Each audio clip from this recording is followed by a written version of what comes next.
I've been driving trucks for over a decade, and in that time, I've seen and heard just about everything. Empty highways in the dead of night can do strange things to your mind. Shapes appear in the shadows, whispers carry on the wind, and sometimes you're left questioning what's real and what's just a trick of exhaustion. But one night, back in the fall of 2018, I experienced something I still can't explain. I was on a long-haul trip, moving a load of electronics from Dallas to Phoenix. It was a routine route, one I'd driven a dozen times before. I left in the late afternoon, aiming to cover as much ground as possible before pulling over to rest. The first few hours passed without incident, the landscape shifting from urban sprawl to flat, open plains. But as the night set in, so did the unease. The road stretched endlessly before me, illuminated only by the narrow beams of my headlights. The hum of the engine was the only sound, a monotonous drone that lulled me into a half-conscious state. I sipped from a can of energy drink, hoping to shake off the growing fatigue, but it didn't help much. Around 2 a.m., I spotted a figure on the side of the road. At first, I thought it was just a shadow, a trick of the light and my tired eyes. But as I got closer, it became clear it was a person. An older woman, standing perfectly still on the shoulder, her arms hanging limply at her sides. Her face was pale and gaunt, her hair wild and tangled. She was wearing a long, tattered coat that flapped in the wind, though I couldn't feel any breeze. I slowed the truck, unsure of what to do. As I passed her, I caught a glimpse of her eyes, dark, hollow voids that seemed to pierce through me. My stomach dropped. Something about her didn't feel right. I kept driving, resisting the urge to look in the mirror. But after a few minutes, I couldn't help myself. She was gone. The road behind me was empty, the endless stretch of asphalt disappearing into the darkness. I shook my head, telling myself it was just a hallucination brought on by exhaustion. But the unease lingered. About an hour later, I stopped at a rest area to stretch my legs and grab another energy drink. The lot was deserted, the only light coming from the flickering fluorescent bulbs above the vending machines. I stepped out of the truck, the cool night air hitting me like a slap to the face. As I made my way to the vending machine, I heard it, a faint sound, like someone whispering. I froze, my hand hovering over the buttons. The whispers grew louder, overlapping and echoing around me. "Help me," a voice said, soft and trembling. I spun around, my heart pounding. The rest area was empty, the shadows stretching long and dark under the flickering lights. I backed away, scanning the area for any sign of movement, but there was nothing there. The whispers stopped as abruptly as they'd started. I hurried back to my truck, slamming the door shut and locking it behind me. My hands shook as I started the engine, the thought of getting back on the road suddenly less terrifying than staying in that parking lot. As I drove, I couldn't shake the feeling that I wasn't alone. The cab of the truck felt colder, the air heavy and oppressive. I glanced in the rearview mirror and froze. She was there. The woman I'd seen on the side of the road was sitting in the passenger seat, her dark, hollow eyes staring straight ahead. I slammed on the brakes, the truck screeching to a halt in the middle of the highway. When I turned to look at the seat, it was empty. I sat there for a long time, my hands gripping the wheel, my breath coming in ragged gasps. Finally, I convinced myself to keep driving, though every mile felt like an eternity. When the sun began to rise, the unease began to fade. The warmth of the light chased away the cold, and for the first time in hours, I felt like I could breathe again. I pulled into a truck stop just outside of Phoenix, desperate for coffee and some semblance of normalcy. As I sat at the counter, sipping the bitter brew, I overheard two older truckers talking. "You hear about the ghost of Route 85? One of them said, his voice low. My ears perked up. "Yeah," the other replied. "Old lady, right? Died in a crashback in the 70s. They say she flags down truckers late at night, trying to hitch a ride. If you pick her up, she disappears before you reach your destination." I didn't join the conversation, but the words stayed with me. I finished my coffee, paid my bill, and got back on the road, my mind racing. To this day, I don't know what I saw that night. Maybe it was a hallucination, a product of too little sleep and too much caffeine. Or maybe it was something else, something I can't explain. All I know is that I haven't driven Route 85 since, and I never will again. Long-haul trucking often means lonely nights on endless highways, but I've always found a certain peace in the solitude. It's just me, my rig, and the road stretching into the darkness. But one night, about 5 years ago, that peace was shattered, and I've never been able to shake what I saw. I was hauling a load of steel pipes from Minneapolis to a small depot in Montana. It was late winter, and the weather had been brutal all week. Snowstorms, icy roads, and temperatures that cut straight to the bone. That night, I found myself on a lesser-traveled highway, the kind of route truckers avoid unless they're desperate to shave off some time. The storm had subsided earlier in the evening, leaving the road slick with ice and the sky clear enough to see the stars. The loneliness of the highway was unnerving, but I'd been on worse routes before. Still, something about the night felt off. Around midnight, I spotted headlights in my side mirror. The vehicle was far back, just a faint set of lights glowing in the distance, but it was enough to catch my attention. I'd been alone on the road for hours, and seeing another vehicle felt almost like a relief. The lights grew closer, and I realized it wasn't just one vehicle. It was a convoy. 3 large trucks, all moving in perfect unison.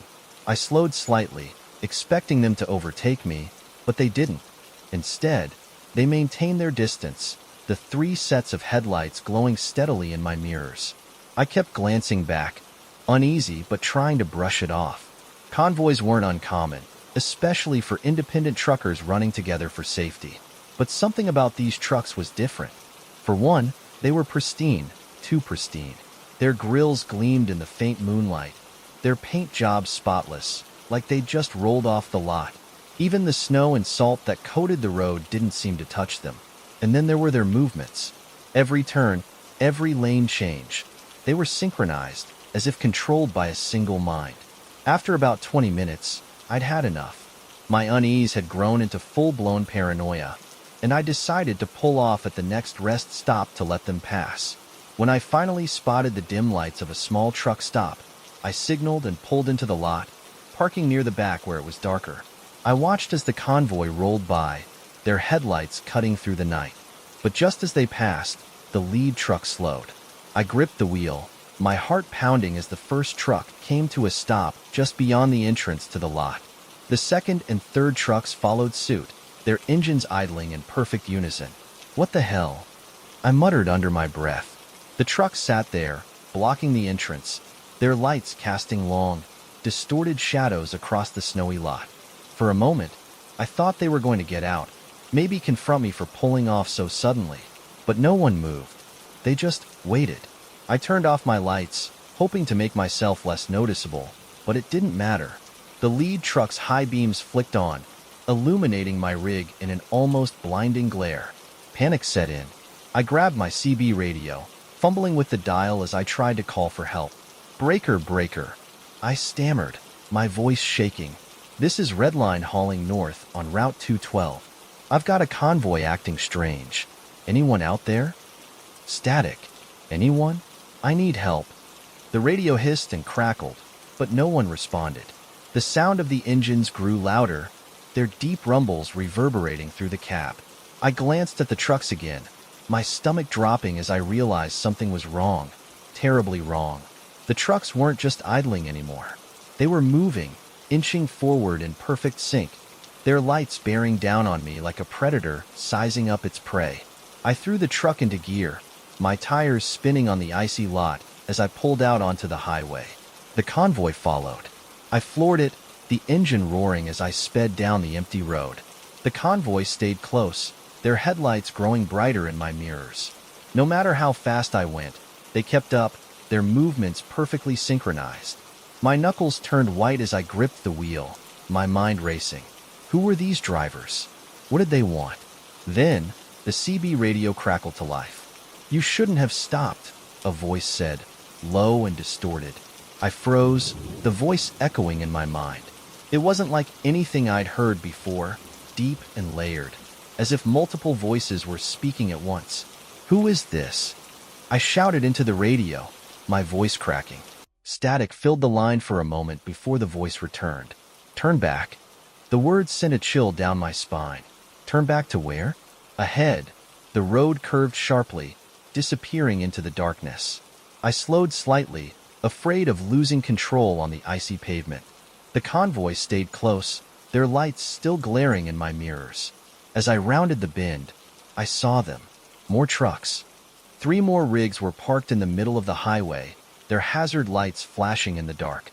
I slammed on the brakes, the tires skidding on the ice as I fought to stop in time. My trailer fishtailed, the back end swinging dangerously close to the edge of the road. When I finally came to a stop, the convoy behind me pulled up, boxing me in. I was trapped. The CB crackled again, the voice more distorted now. Get out, it said. I didn't move. My hands trembled as I stared at the trucks surrounding me, their engines rumbling like some monstrous heartbeat. The voice came again, sharper this time. Get out. The lead truck's headlights flicked off, plunging the highway into darkness. My heart raced as I fumbled for my flashlight, the beam barely cutting through the night. And then I saw them. Figures were moving between the trucks, their shapes indistinct and shrouded in shadow. They moved quickly, their footsteps crunching against the snow as they approached my rig. I locked the doors, my pulse pounding in my ears. The figures stopped just outside the cab, their silhouettes barely visible in the dim light. One of them raised a hand, pressing it against the window.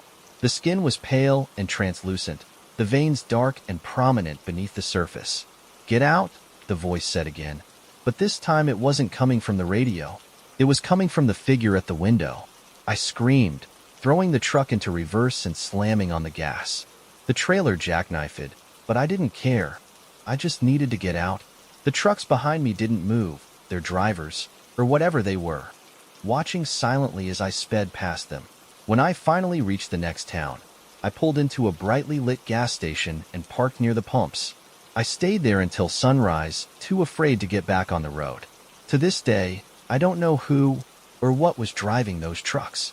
All I know is that I'll never take Route 212 again. And if you ever see a pristine convoy in the dead of night, don't stop. Keep driving.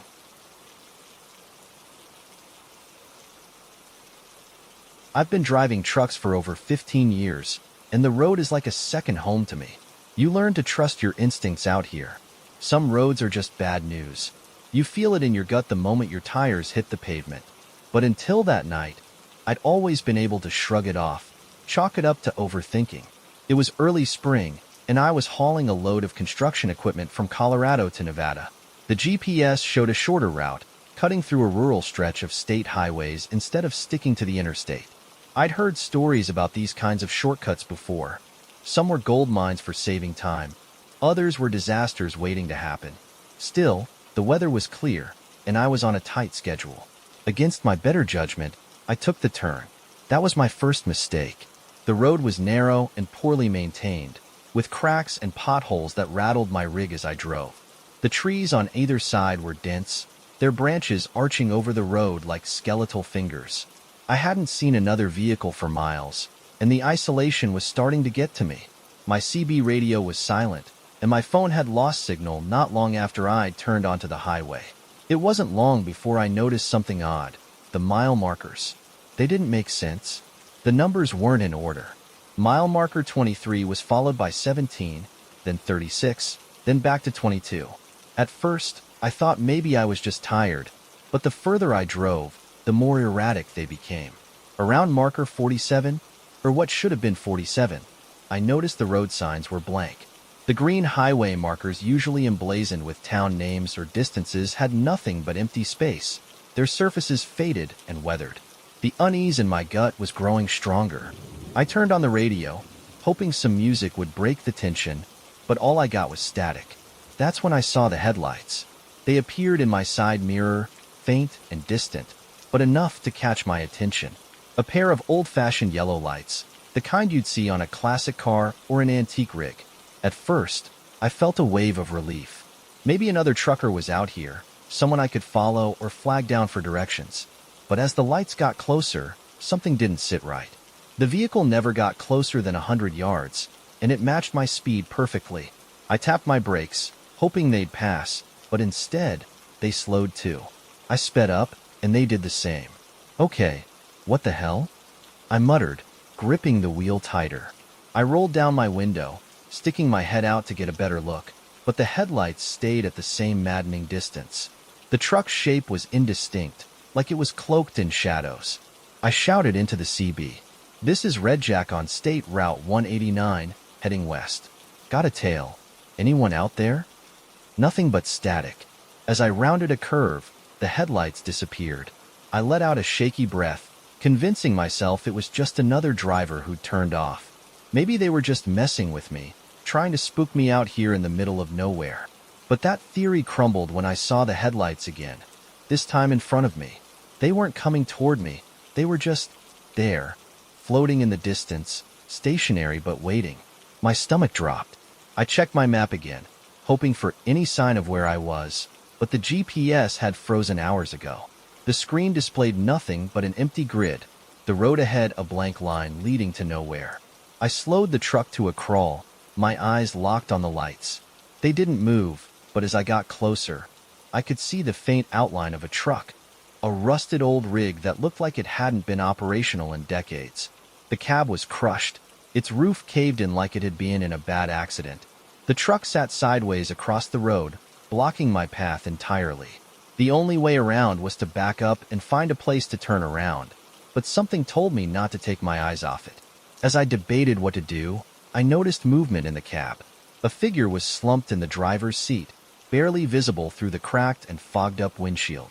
I honked my horn, hoping to get their attention, but the figure didn't move. I grabbed my flashlight and stepped out of the truck, the cold night air biting at my skin. The silence was oppressive, broken only by the distant sound of wind rustling through the trees. "Hey!" I called out, my voice echoing in the empty night. The figure still didn't move.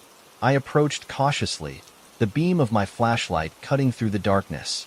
As I got closer, I could see more details: the cracked leather of the seat, the spiderweb pattern of shattered glass in the windshield, and the figure's head tilted at an unnatural angle. When I reached the cab, I froze. The figure wasn't alive. It was a man, or what was left of one.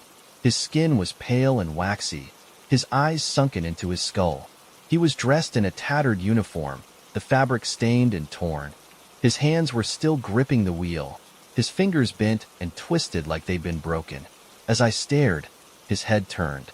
I stumbled back, nearly dropping the flashlight as the man's lifeless eyes locked onto mine.